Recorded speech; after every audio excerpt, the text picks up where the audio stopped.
शहीद supreme leader Ayatollah Syed Ali खामनाई के बेटे मुश्तबा खामनाई को फाइनली सुप्रीम लीडर घोषित वहां की गवर्नमेंट काउंसिल ने कर दिया है। जी हां मेरे दोस्तों, और यह खबर कंफर्म हो रही है रात 2:50 मंडे की ये सुबह हो चुकी है, यानी 9 मार्च को सहरी होने वाली है सुबह, और 2:45 बजे ये खबर भारतीय वक्त के मुताबिक आ रही है। अब कंफर्म हुआ है।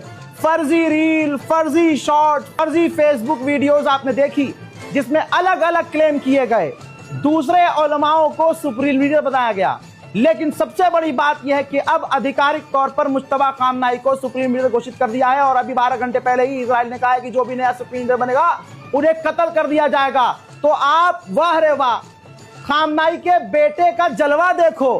पता है कि ये सीट खतरे वाली है और इजराइल ने थोड़ी देर पहले कहा है कि जो भी बनेगा मार देंगे, लेकिन फिर भी ईरान ने बनाया और उन्होंने कबूल किया।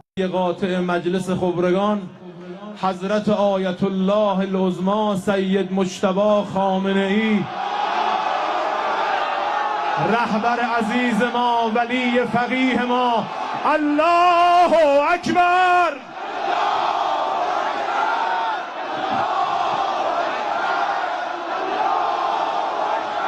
अल्लाह